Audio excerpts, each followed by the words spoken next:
We have the bad predictions. We got stuff we were supposed to be using or inventions, I guess. Yeah, things that were supposed to would be commonplace. Yes. In the year 2000, as per an article in Popular Mechanics from 1950. It was supposed to be like, in the next 50 years, we'll see this happen.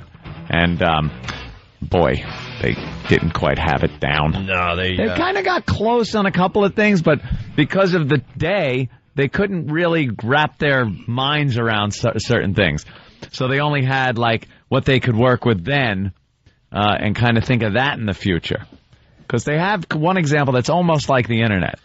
Right. But not quite. They pretty much couldn't understand how to make things smaller. Like the inner workings of machines to try to get those things smaller. Yeah, get all that smaller. They couldn't really comprehend that back in 1950. That's the problem. To make it commonplace. But we were talking about Star Trek earlier, and that stupid show is more accurate than this, with things like the tricorder and the communicator.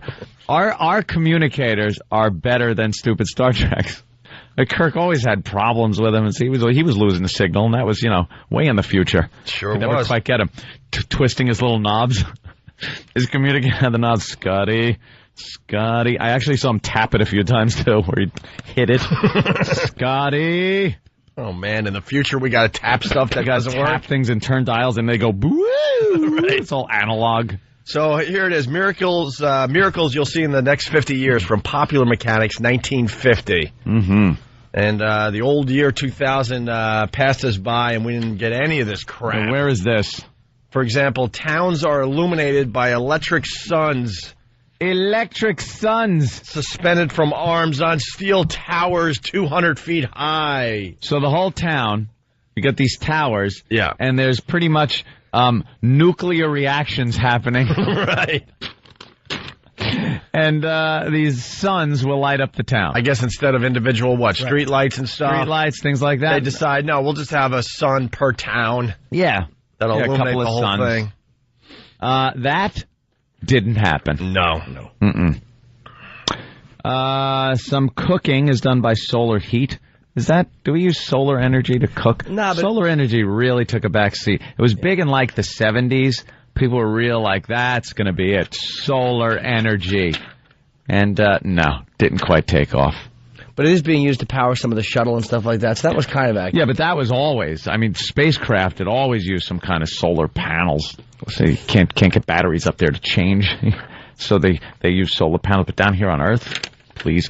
Yeah, I kind of remember, too, in the 70s, like some neighbor would always decide to put this abomination on his roof that was big, like water went through it, and the sun heated the water, and he saved like pennies a month. And it was just this huge mess on his roof. Yeah. Big square tank. How about wood, brick, and stone are too expensive to use to build homes? Because they assumed back then that wood, brick, and stone are just this archaic way of building things. Sure. So, there's got to be something better in the future. No, we're still using that stuff. Homes cost only $5,000 to make and will last only 25 years. Nobody in 2000 sees any sense in building a house that would last a century. That's kind of true. Because you never know what neighborhood you might be building in. Why build a house that would last a century when things like, the Negro might move in next door? You'll have to knock your house down. These houses are disposable. When too many undesirables move in, your house will instantly sense them and dissolve. Don't worry, a new house will immediately form in a nice, clean neighborhood. A white neighborhood. A white neighborhood. Lily white, with sidewalks of gold. And pale children playing in the street. It's the 50s. Where every home has a German Shepherd and a fire hose.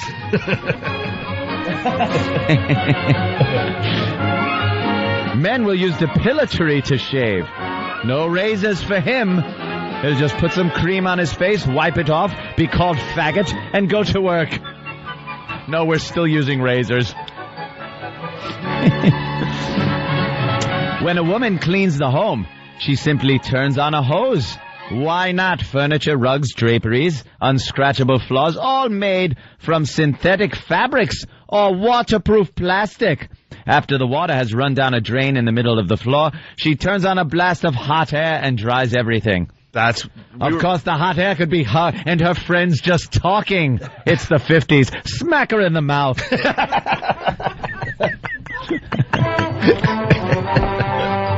And if you come home and she hasn't hosed down your house, it's time for the beating. And then off to the bedroom where she performs her wifely duties before cooking you dinner.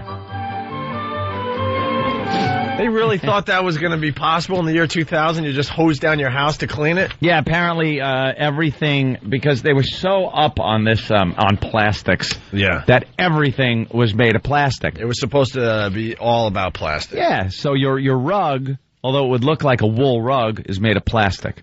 Pretty much AstroTurf in your living room with a drain in the floor. Right. And your couches and everything in it is waterproof, so just hose it down. This next one... hell, you live in a monkey cage? You gotta hose down your living room? This next one makes me think that this is just a goof article. Yeah. It says, discarded paper table linen and rayon underwear are bought by chemical factories. Chemical factories! To be converted into candy. That's right. Depends on whose underwear it is. Tasty chocolate treats. What kind of underwear? Rayon and linen. How is that turned into candy? Yeah, this is the one we need more info on. This can't be true. It can't be true. I don't know what is in linen or rayon that can be used by a chemical factory in making candy. Well, maybe someone just looked at it one day and thought, well, I'd like some chocolate and lemonade. That's a tasty treat. Might as well raid Tyra's. Anybody? Oh, God. For it. We need more info on that one. That just doesn't seem like it's a real one. All right, here's a close one. Okay. This one they got a little close, but because it was 1950, they just had what they had to work with. But the television is connected with the telephone as well as the radio receiver. So when talking to a friend in a distant city over the telephone, they could also see each other. And shopping is also done by television.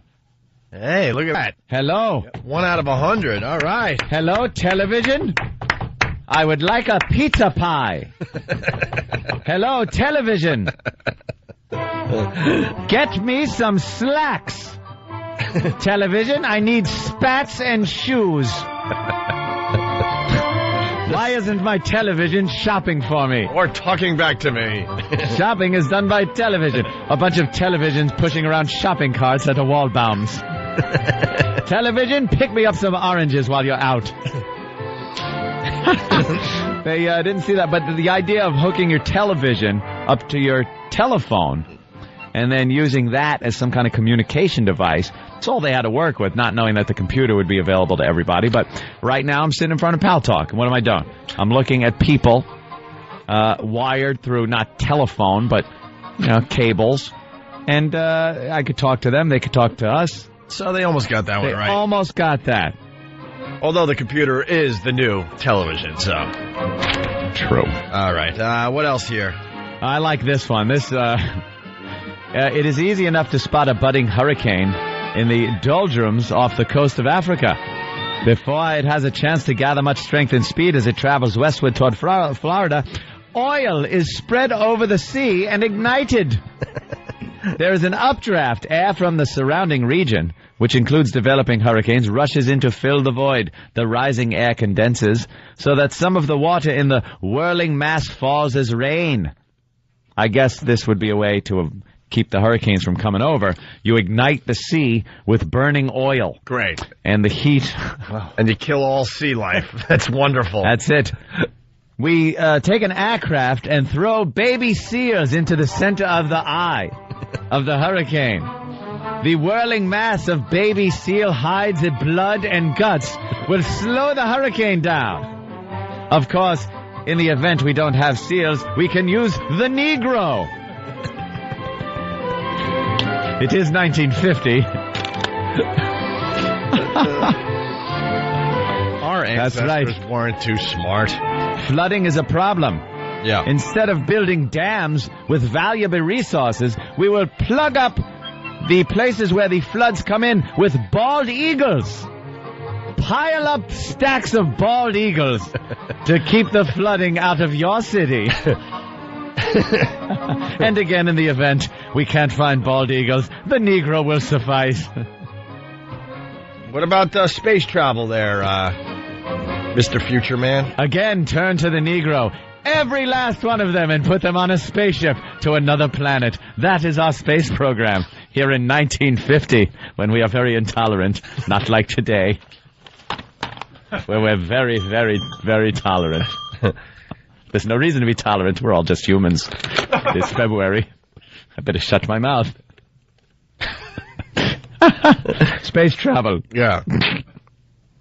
Nobody has yet circumnavigated the moon in a rocket spaceship. But the idea is not laughed down. In 2000, we will still not be laughing at the idea of going to the moon. The hell? By 2000 and 1950, we were supposed to be on Mars. I saw the movies. The big, stupid spaceships with all that headroom. Well, here's our cars. This is what our cars were supposed to look like in the year 2000. Cars are teardrop in shape and driven from the rear by a high-compression engine that burns cheap, denatured alcohol. What? Denatured? Denatured alcohol. Did I say denatured? Yeah. That's my denaturizer. Denatured alcohol. The car is used chiefly for shopping. So your TV drives it? Is that what I'm to gather? For shopping and for journeys of not more than 20 miles. You will never drive more than 20 miles. And do you know why? You will use the family helicopter, which is kept on the roof. Hoo-hoo, Robin. I'm going out to the Hamptons in my Howicopter. No. I just signed a deal which gives me $20,000 a year. My God, it's 1950. I'm rich. Hoo-hoo. I invented the helicopter, Robin. All right. In the year 2000, we were supposed to live to 85 years old. Women and men of age 70 in AD 2000 look as if they're 40. Wrinkles, sagging cheeks, leathery skin are curiosities or signs of neglect. 70 is the new 40. Ugh. Lifespan has been lengthened to 85. I guess that's pretty accurate, right? Well, late 70s, I guess. Serious virus diseases as influenza, the common cold, poliomyelitis, and dozens of others are cured with ease. With ease. Cancer? Cancer not yet curable in 2000. Sorry, folks. Well, we really can't even lie about this one. no. And then, Well, everything they've just made up, the suns that are hanging over cities that illuminate them on 200-foot high towers, but they can't say that cancer is going to be curable. yeah. And then multiple sclerosis or Palsy are no longer regarded as incurable. Electrochemical methods of stimulating and reactivating nerves so the victims of Parkinson's disease are no longer an object of pity. They just said they're pitying them. Oh, man. Well, one thing, they got close. one or two, yeah. Yeah. Hey, do the bad predictions, Ant, as Mr. Future Man. This is really good. This will wrap up this segment here. Oh, these are actual predictions that were made? Yeah, from people. This one comes from Thomas Watson, chairman of IBM, from 1943. I think there is a world market for maybe 5 computers. A world market. This coming from Popular Mechanics, 1949, where a calculator on the ENIAC is equipped with 18,000 vacuum tubes and weighs 30 tons. Computers in the future will have only 1,000 vacuum tubes and weigh only 1.5 tons. I cannot wait for this future. That's some laptop. The telephone has too many shortcomings to be seriously considered as a means of communication. The device is inherently of no value to us. That's a Western Union memo from 1876. And Sir William Preece, chief engineer of the British Post Office in 1876. The Americans have need of the telephone, but we do not. We have plenty of messenger boys. Yes. Messenger boys. That's really looking at the future. Yeah. This guy is David Sarnoff's associates in response to his urgings for investment in the radio in the 1920s. The wireless music box has no imaginable commercial value. Who would pay for a message sent to nobody in particular? Wow. You got that one wrong. Yeah, you sure did. H.M. Warner from Warner Brothers in 1927. Who in the hell wants to hear actors talk? It's a great quote. Here it is again. William Thomas, Lord Kelvin, British scientist, 1899. Sure. Radio has no future. Heavier than air flying machines are impossible. X-rays will prove to be a hoax. And he was a scientist. Ah, that is great. This wasn't some guy at the local pub. It was the scientist of the day. Heavier than air flying machines are impossible. So you have to figure out something lighter than air. Only dirigibles can fly. That is fantastic. How about this one from Edwin L. Drake, tried to enlist to his project to drill for oil in 1859. Drill for oil? You mean drill into the ground to try to find oil? You're crazy! Where is it supposed to come from?